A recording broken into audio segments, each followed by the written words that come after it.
How is the Josh? How is the Josh? How is the Josh? Okay, now, how is the campus? How is the auditorium? Great. मंच में उपस्थित हमारे आज़ादी के अमृत महोत्सव आयोजन समिति के अध्यक्ष प्रोफेसर श्रीकांत सिंह जी, हमारे विशिष्ट अतिथि, देश के विख्यात फिल्म निदेशक और हमारे मित्र श्री अशोक शरण जी, हमारे कुल सचिव प्रोफेसर अविनाश वाजपेयी जी और हमारे यहाँ उपस्थित सभी सम्माननीय विभागाध्यक्ष, संकाय सदस्य, अतिथि शिक्षक, एसोसिएटेड स्टडी सेंटर से जुड़े हमारे बंधु, हमारे प्रिय विद्यार्थी, हमारे पूर्व विद्यार्थी और सभी कर्मचारी बंधु, आप सभी को सर्वप्रथम गणतंत्रता दिवस की अनंत शुभकामनाएं। ये दिन हमारे लिए बहुत महत्वपूर्ण दिवस है। हमारा देश, हमारा गणतंत्र, हमारा परिसर, हमारा सभागार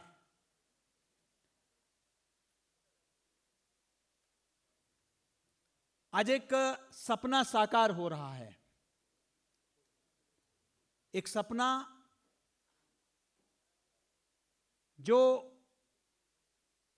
इस विश्वविद्यालय के संस्थापकों ने, हम सबके प्रेरणा स्रोत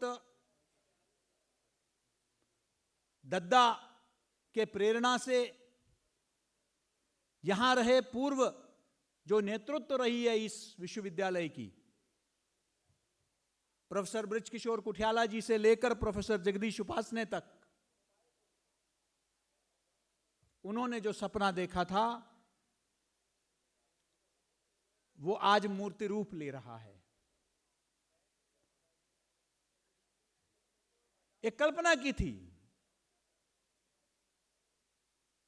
एक विश्वविद्यालय वाला फीलिंग। मैं आपसे सच बता रहा हूं, मैं कई विश्वविद्यालयों से जुड़ा रहा, इस विश्वविद्यालय का मैं प्रथम एडजंक्ट प्रोफेसर रहा, लेकिन अपने विश्वविद्यालय परिसर में गर्व जरूर होता था, लेकिन एक महसूस जरूर होता था कि शहर के बीच में एक इमारत में, जबकि दूसरे विश्वविद्यालयों में देखता था उनका विस्तार, देखता था उनका भव्य परिसर, देखता था,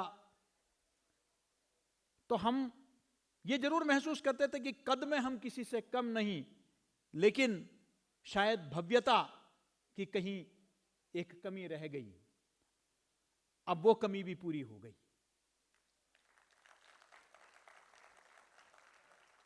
ये विश्वविद्यालय एशिया का पहला मीडिया विश्वविद्यालय, भारतवर्ष का सबसे बड़ा विश्वविद्यालय, हमारे पूर्वजों के आशीर्वाद से और हमारे संकाय और कर्मचारियों के जो अथक प्रयास है, उसके कारण दिन दूनी रात चौगनी तरक्की कर रही है।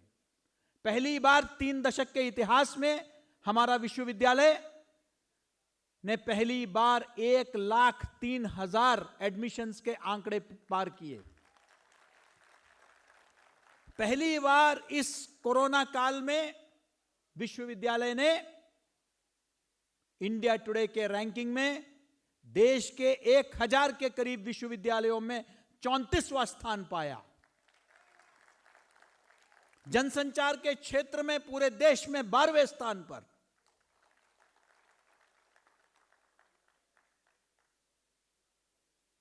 और अभी तो ये अंगड़ाई है।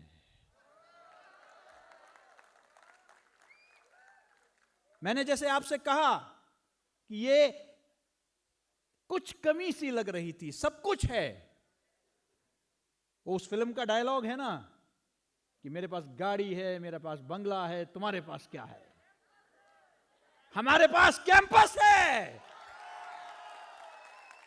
और भोपाल का सबसे बेहतरीन सभागार है। हम सबको गौरवान्वित करने का क्षण है ये। 1.5 वर्ष पहले जब मैंने कार्यभार संभाला, बड़ा दुख हुआ जब आया। कितने वर्षों का सपना हमारे वरिष्ठों ने देखा था। धूप अंधेरा था, यहां सुनसान पड़ा हुआ था। इच्छा तो थी कि पिछले अकादमिक सत्र से ही इसको आरंभ करें, लेकिन कोरोना काल ने हम सबको मजबूर कर दिया, घर में बिठा दिया। मजदूरों का पलायन हुआ, बहुत दिक्कतों का सामना करना पड़ा। लेकिन इसके बावजूद हमारी पूरी टीम दिन रात लगी रही। कोरोना के बावजूद हम लोग आते रहे। और सिर्फ यही नहीं, भोपाल में रीवा का सबसे सुंदर भवन माखनलाल चतुर्वेदी विश्वविद्यालय का है, और वहां भी हमने औपचारिक रूप से कार्य करना शुरू कर दिया है, बस उद्घाटन बाकी है। और यहां भी हम उम्मीद कर रहे थे कि फरवरी 18, 19, 20 तारीख को जो चित्र भारती लघु फिल्म उत्सव के दौरान सभागार का भी विधिवत उद्घाटन होगा, लेकिन कोरोना के चलते कुछ दिनों के लिए उत्सव को टाल दिया गया है। वो एक भव्य उत्सव, और शायद इसीलिए टाला गया है क्योंकि उस भव्यता में कोई कमी नहीं आनी चाहिए। कोरोना के वजह से कई लोगों ने सुझाव दिया इसको ऑनलाइन कर दो, लेकिन आयोजकों ने कहा कि नहीं, माखनलाल विश्वविद्यालय में यह पहला भव्य राष्ट्रीय स्तर का कार्यक्रम है, इसकी भव्यता में कोई कमी नहीं होगी। वही सारे फिल्म निर्माता, देश के विख्यात फिल्मी सितारे, फिल्म जगत से जुड़े हुए सभी लोग इस परिसर में आएंगे। आप सब उनके साथ मिलेंगे, वार्तालाप करेंगे, जिस तरह आज अशोक जी हमारे बीच में आए। और यह कैंपस की खूबसूरती और आपकी काबिलियत उनको मजबूर करेगी कि वो सिर्फ फिल्म नहीं बनाएंगे, बल्कि कलाकारों को भी हमारे विश्वविद्यालय से ही लेंगे। मैं शुक्रगुजार हूं अशोक जी का। कुछ महीने पहले जब इनकी सीरियल जो दूरदर्शन में अब प्रसारित हो रही है, उसका मुहूर्त शॉट के लिए उन्होंने मुझे बुलाया। मैं सांची में गया था। मेरे पुराने मित्र हैं, हम लोग कई फिल्म जूरी में साथ रह चुके हैं। तो मैंने कहा कि एक बार मेरा परिसर तो देख लो। वो आए, उन्होंने भी कहा कि बहुत अच्छा है लेकिन तैयार नहीं है, अब तैयार कर दीजिए फिर हम जरूर आएंगे। और भी कुछ लोग थोड़े दुखी थे, आते थे अभी 3 महीने पहले तक, यहां आके कहते थे पता नहीं तैयार हो पाएगा या नहीं। और मैं पूरा श्रेय देना चाहता हूं अपने टीम को, जिन्होंने हाउसिंग बोर्ड के अधिकारियों के साथ कंधे से कंधा मिलाकर दिन रात बैठकें कर कर इन्होंने उसको तैयार करवाया। मैं नाम भी लेना चाहता हूं 2-3 लोगों का। सबसे पहले तो मैं नाम लूंगा हमारे उपयंत्री मुकेश चौधरी का। कहां है मुकेश?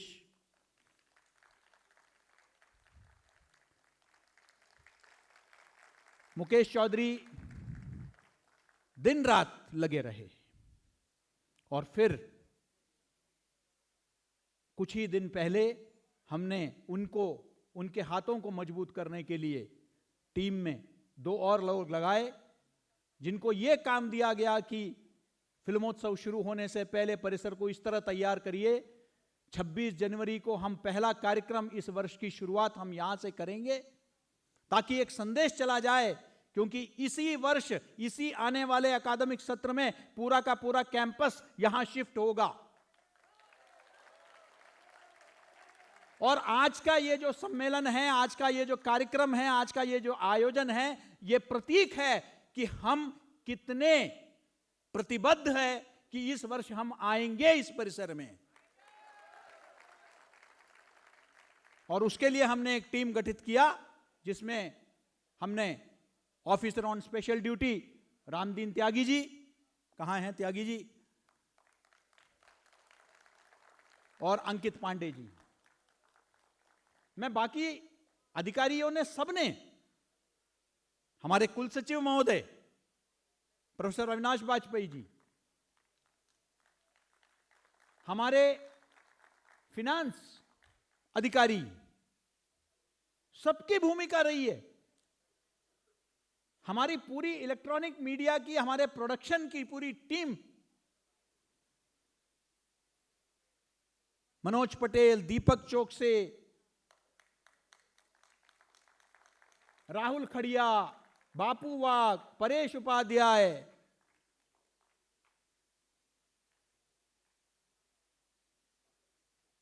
प्रियंका, सभी लोग, सबकी भूमिका रही। ये जो आज ऑडियो वीडियो सब इतना बढ़िया चला, इन लोगों ने पिछले कुछ दिनों से उस पर लगातार काम किया।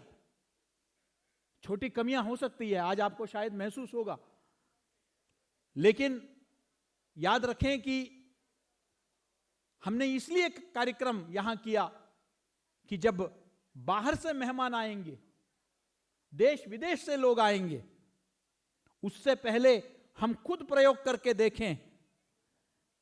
मेहमान के आने से पहले हमारे यहां परंपरा है कि हम थोड़ा सा चम्मच में, कड़छी में थोड़ा उठा के उनको खाना परोसने से पहले खुद हम चख के देखते हैं कि अच्छा बना है या नहीं। बहुत अच्छा बना है। अब हम गर्व के साथ उनको स्वागत कर सकते हैं, गर्मजोशी के साथ स्वागत कर सकते हैं। मैं आप सबको इस स्वर्णिम अवसर पर बधाई देना चाहता हूं, क्योंकि यह बड़ा ऐतिहासिक क्षण इसलिए है कि बार बार विश्वविद्यालयों के कैंपस नहीं बनते हैं, एक बार बनता है और न जाने कितने सदियों तक यह रहेगा, कितने पीढ़ियां यहां से निकलेंगी। आज से 40 साल बाद, 50 साल बाद हम लोग रहे न रहे, आप लोग जब रहेंगे, आप याद करेंगे वो पहला दिन जब आप ऑडिटोरियम में आए थे और आपने कार्यक्रम किया था। आप बताएंगे कि हम वो पहले बैच है जिन्होंने इस विश्वविद्यालय, इस कैंपस से पास आउट हुए। वो बड़ा गौरव का क्षण होगा। हम उसी बैच के हैं जो यहां से पास आउट हुए, बिसनखेड़ी परिसर से। हम कोशिश कर रहे हैं कि हम आपको सुसज्जित, अत्याधुनिक सुविधाओं से लैस एक परिसर दें। शिफ्ट होते होते भी थोड़ा सा समय लग सकता है, थोड़ा समय सुविधाओं को तैयार करने में थोड़ा और समय लग सकता है, लेकिन सब्र का फल मीठा होता है। वो आपको थोड़ी देर बाद पता चलेगा जब आपको डब्बे में खाना मिलेगा। आज का खाना जरूर बहुत मीठा लगेगा, बहुत अच्छा लगेगा, क्योंकि भूख सबको लगी है। आपको अच्छा लगेगा। ये विश्वविद्यालय का ये जो परिसर है, हम सबके लिए गर्व की बात है। और मैं इस उपलक्ष्य में हाउसिंग बोर्ड के अधिकारियों को, उससे जुड़े जो यहाँ हमारे जो भी कंपनीज यहाँ काम कर रही है, इस सबको तैयार करने के लिए, उनके कर्मचारी भी 26 जनवरी के दिन भी इस कार्यक्रम को सफल बनाने के लिए वो भी यहाँ उपस्थित हैं। उन सबको धन्यवाद विशेष कर देना चाहता हूँ, क्योंकि ये सबने मिलकर तैयार किया है, ये हम सबका परिसर है। मैं सिर्फ इतना ही आपसे करबद्ध प्रार्थना करूंगा, शुरुआत में जो लोग कुछ मानक तैयार करते हैं वही संस्था का मानक बन जाता है। आप लोग तय करेंगे इस विश्वविद्यालय परिसर में कितनी स्वच्छता होगी, कितना ये अच्छा हम इसको मेंटेन करेंगे, इसका मानक आप लोग स्थापित करेंगे, क्योंकि उसकी देखा देखी आने वाली पीढ़ी जो है करेंगे, अच्छा हमारे सीनियर्स ने एक एक चीज को कितना संभाल के रखा। इसको वैसे ही नहीं जैसे किसी सरकारी उसमें जाकर हम उसका दुरुपयोग करें, उसका तोड़फोड़ करें, उस टाइप से नहीं। यहां एक एक चीज, एक एक कतरा याद रखें। ये वो विश्वविद्यालय है जहां हमको राज्य सरकार से या किसी सरकार से 1 रुपए नहीं मिलती है अनुदान में। ये सारा का सारा पैसा, ये जो 1,03,000 विद्यार्थी हैं उनके फीस, हमने जो संस्थाएं चलाते हैं उनका लाइसेंस फीस, अपना अर्जित किया हुआ धन है, किसी और का नहीं है। इसलिए आपका विशेष दायित्व बन जाता है, यहां एक भी चीज अगर खराब हो जाता है, टूट जाता है, तो वो हम सबके ही जेब से जाएगा, वो हमारा ही पैसे का बना हुआ है। ये अपनत्व के भाव से अगर आप इस विश्वविद्यालय में पदार्पण करेंगे, मैं विश्वास दिलाता हूं कि 10 साल बाद भी ये ऐसा ही चमकता रहेगा। ये आपके कंधों पर है, ये जिम्मेदारी आपके है कि आपको यह सुनिश्चित करना है कि हम ऐसे मानक तय करेंगे। खुद हम भी शुरुआत में कई नियम बनाएंगे, लेकिन नियम बनाने से क्या होता है, नियम का कितना पालन होता है। आप विद्यार्थी हैं, हमारी भी एक सीमा है, पत्रकारिता के आप विद्यार्थी हैं, हमारी भी एक सीमा है आपको बताने का, आपको डांटने का, फटकारने का। हम समझते हैं आप सब जिम्मेदार नागरिक हैं, आप इसकी खूबसूरती को बनाए रखेंगे, आप इसकी स्वच्छता को बनाए रखेंगे। ये दायित्व आपके ऊपर है कि हम इस कैंपस को आने वाले 10 साल बाद भी ऐसा लगे कि बस कल ही तो उद्घाटन हुआ है। ये भावना लोगों के अंदर होनी चाहिए। मैंने जैसे कहा कि कई एक किराए के मकानों से, मुट्ठी भर कर्मचारियों से शुरू हुआ यह महायज्ञ, ये कई कुलपतियों के, कई कुल सचिवों के, कई विभागाध्यक्षों के, संकाय के कर्मचारियों के आहुति से हम मुट्ठी भर कर्मचारी, मुट्ठी भर विद्यार्थी और किराए के मकानों से लेकर हम आज एक भव्य परिसर तक हमारी ये यात्रा रही है। एक यादगार यात्रा है। मैं समझता हूं कि विश्वविद्यालयों के इतिहास में ऐसे बहुत कम ही मिसाल मिलेंगे जहां विश्वविद्यालय प्रगति करता रहा है, कभी निर्भर नहीं हुआ है। और आज कई और विश्वविद्यालयों के लिए हमारा यहां का प्रबंधन वो एक उदाहरण है कि कैसे पैसा, सरकारी पैसा नहीं आता है तो 2 दिन के अंदर विश्वविद्यालय ठप बंद हो जाते हैं, उनका कार्यप्रणाली पूरी तरीके से चरमरा जाती है। लेकिन हम लोगों के कर्मठ प्रयासों से ये आज विश्वविद्यालय उन ऊंचाइयों को छू रहा है और आने वाले दिनों में हम और मेहनत करेंगे। ये भव्य परिसर हमारे सामने और चुनौती रखती है कि क्या तुम इस परिसर के लायक हो या नहीं। ये सवाल अपने आप से पूछना है कि क्या मैं इस परिसर के लायक हूं या नहीं।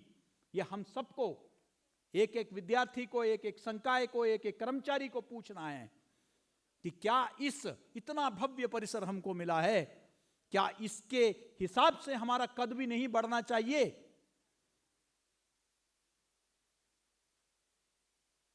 आने वाले दिनों में हम नैक ए रैंकिंग की तरफ हमारा लक्ष्य है, A+ की तरफ हमारा लक्ष्य है।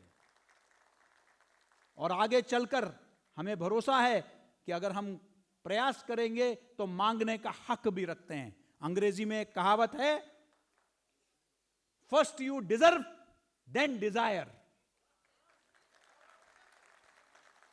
पहले उसका हकदार बनो, फिर मांगो, लोग दे देंगे खुल के। पहले हम हकदार बनेंगे, फिर कहेंगे सेंट्रल यूनिवर्सिटी बनाओ।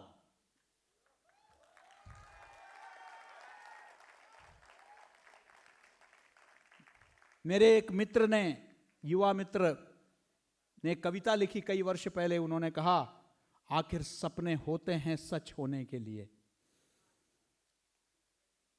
किसी ने तो सपना देखा था, तभी तो आज ये मूर्ति रूप हुआ। क्या हमको सपना नहीं देखना चाहिए आगे के लिए, या उनके सपनों में ही जिएंगे? उनके सपने तो पूरे हो गए, लेकिन अब हमें अपने सपने देखने हैं इस विश्वविद्यालय को विश्व स्तरीय बनाने के लिए। मुझे पूरा विश्वास है, मुझे विश्वास है अपने टीम पर, अपने संकाय पर, अपने कर्मचारियों पर, विभागाध्यक्षों पर, कि मिलकर हम इस विश्वविद्यालय को नई ऊंचाइयों में पहुंचाएंगे। और उसमें विद्यार्थियों का भी बहुत बड़ा योगदान है। बहुत बातें हैं, लेकिन वो बहुत लंबे तकरीर का समय नहीं है, भोजन का भी समय हो गया है। बस अंत में 2 बातें, क्योंकि आज हम सब जब एकत्रित हुए हैं तो हम अपने गणतंत्रता दिवस को मनाने के लिए एकत्रित हुए हैं। और ये गणतंत्रता दिवस सिर्फ नाच गाना, नाटक, जादू तक नहीं, हमें आत्मावलोकन करने का अवसर है, आत्मचिंतन करने का अवसर है अपने देश को, अपने समाज को लेकर। आज ही के दिन हमारा संविधान, बाबा साहब अंबेडकर ने जो संविधान दिया हमें, उसको लागू किया था।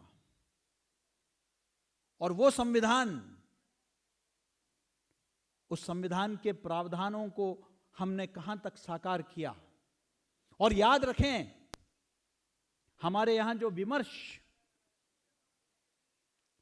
यहां जो आख्यान पिछले 75 साल की रही है, वो सिर्फ अधिकार केंद्रित रही है। बिल्कुल, हमारे ऐसा भी एक बहुत बड़ा जनसमूह, एक तबका बचा हुआ है जो आज भी मूलभूत अधिकारों से वंचित है। उनको वो अधिकार मिलना चाहिए। लेकिन मात्र अधिकारों की बात करना, उस संविधान से भी नाइंसाफी होगी जो अधिकारों के साथ साथ आपको अपने दायित्व के बारे में भी बताती है एक नागरिक के नाते। कॉन्स्टिट्यूशनल राइट्स के साथ कॉन्स्टिट्यूशनल ड्यूटीज भी है, जिसको हमें पूरा करने की जरूरत है। एक नागरिक के नाते हम कितना खरा उतरते हैं उन कर्तव्यों के निष्पादन में, इस विषय पर हमको सोचना चाहिए कि क्या हम एक जिम्मेदार नागरिक की भूमिका में है या नहीं। मात्र तिरंगा फहराने से नागरिक का दायित्व पूरा नहीं होता। एक नागरिक का दायित्व हमको पूरा करना है। हमें संविधान को बेहतर तरीके से समझना है। हमको यह समझने की आवश्यकता है कि संविधान हमें स्वतंत्रता देती है, स्वच्छंदता नहीं देती है। It gives us freedom, not licence. इस बात को समझने की जरूरत है। यह एक ऐसा वक्त है, गणतंत्र का दिवस, जब हम देश की तरक्की के बारे में, देश के विकास के बारे में, देश के भविष्य के बारे में भी सोचते हैं। और हम उस राह में अग्रसर हैं, एक महाशक्ति के रूप में, मात्र एक सामरिक शक्ति के रूप में नहीं, सिर्फ फाइटर प्लेन्स और न्यूक्लियर बॉम्ब और स्पेस टेक्नोलॉजी के आधार पर नहीं। से देश सही मायने में महाशक्ति या सुपर पावर तब बनेगी जब हर पेट में खाना हो, हर घर के ऊपर, हर सर के ऊपर छत हो, हर तन में कपड़ा हो और हर मोबाइल में डेटा हो।